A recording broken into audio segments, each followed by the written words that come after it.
Assalamualaikum warahmatullahi wabarakatuh. Siapa di antara kita yang tidak ingin masuk surga? Apalagi jika masuknya bebas dari pintu manapun. Abwabul Jannah artinya pintu-pintu surga. Ada banyak pintu surga, ada pintu Ar-Rayyan bagi mereka yang menjalankan puasa dengan baik atau hobi berpuasa. Ada pintu sholat, zakat, dan lain sebagainya sesuai keutamaan amal ibadah. Para perempuan punya jalan tol untuk masuk surga. Rasulullah memberikan fasilitas istimewa bagi seorang perempuan dengan 4 syarat, yang tentunya wajar bagi seorang hamba. Dengan 4 syarat itu, seorang perempuan bebas masuk surga lewat pintu mana saja yang ia mau.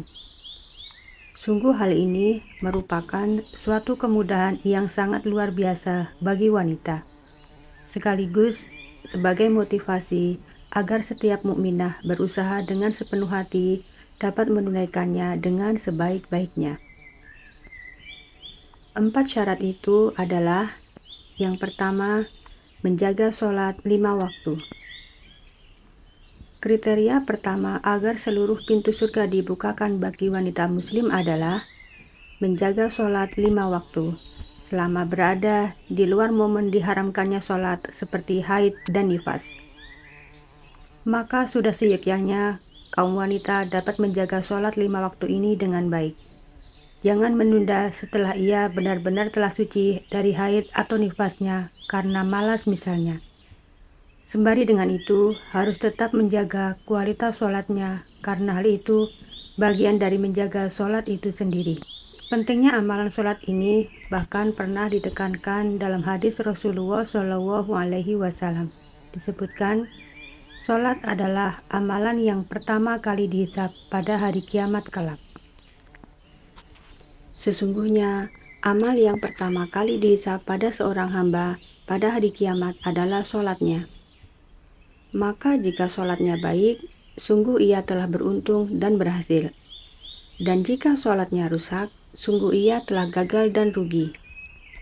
Jika berkurang sedikit dari sholat wajibnya, maka Allah Ta'ala berfirman, "Lihatlah apakah hambaku memiliki sholat sunnah. Maka disempurnakanlah apa yang kurang dari sholat wajibnya.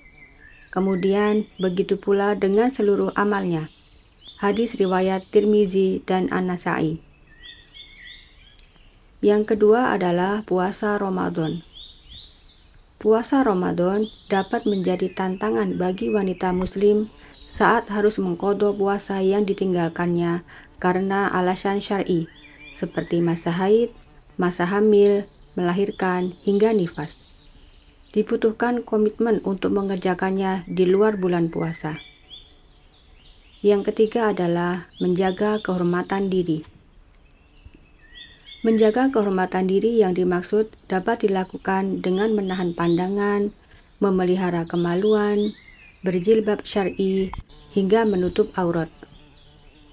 Hal ini sebagaimana dijelaskan dalam surat An-Nur ayat 31, yang artinya, "Katakanlah kepada para perempuan yang beriman, hendaklah mereka menjaga pandangannya, memelihara kemaluannya, dan janganlah menampakkan perhiasannya bagian tubuhnya kecuali yang biasa terlihat. Hendaklah mereka menutup kain kerudung ke dadanya.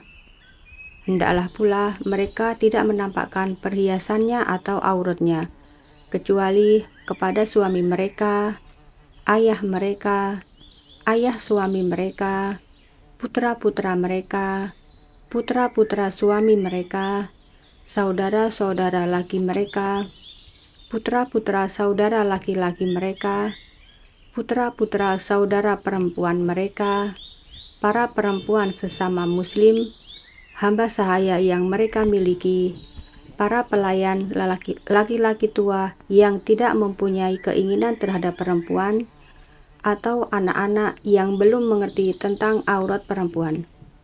Hendaklah pula mereka tidak mengentakkan kakinya agar diketahui perhiasan yang mereka sembunyikan. Bertaubatlah kamu semua kepada Allah, wahai orang-orang yang beriman, agar kamu beruntung. Berapa banyak sekarang ini kaum wanita yang tergoda oleh ambisi duniawi yang kemudian mengorbankan kehormatannya untuk bisa dinikmati oleh banyak lelaki, terutama mereka yang tergolong masih muda dan memiliki paras yang cantik. Di samping pula adanya budaya pacaran karena salahnya pergaulan. Yang keempat adalah taat pada suami. Wanita yang taat kepada suaminya, atau kalau ia belum bersuami, ia taat kepada kedua orang tuanya yang memiliki kewajiban menjaganya. Ketaatan demikian adalah ketaatan bersyarat, yaitu tidak dalam rangka bermaksiat kepada Allah Subhanahu wa Ta'ala. Ketaatan seorang istri pada suaminya menjadi salah satu perkara yang menjadi penyebab seorang wanita muslim dapat bebas memilih pintu surga. Landasan keterangan ini juga dapat bersumber dari hadis yang dikisahkan Abu Hurairah radhiyallahu anhu. Ia berkata bahwa pernah bertanya pada Rasulullah Shallallahu alaihi wasallam tentang siapakah wanita yang paling baik.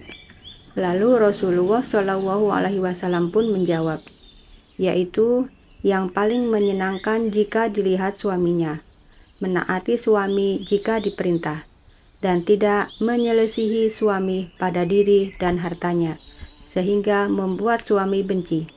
Hadis riwayat An-Nasa'i. Dalam riwayat lain disebutkan, tiap-tiap istri yang meninggal dunia dan diridhoi oleh suaminya, maka ia akan masuk surga. Hadis riwayat Tirmizi dan Ibnu Majah. Kita semua berdoa semoga keluarga kita, terutama saudara kita yang telah ditakdirkan menjadi wanita, dapat istiqomah dalam menggenggam keyakinannya, walaupun sebagaimana sabda Nabi, seperti menggenggam bara. Hidup yang teramat singkat ini supaya tidak digadaikan dengan kehidupan dunia yang nisbi ini. Amin. Wassalamualaikum warahmatullahi wabarakatuh.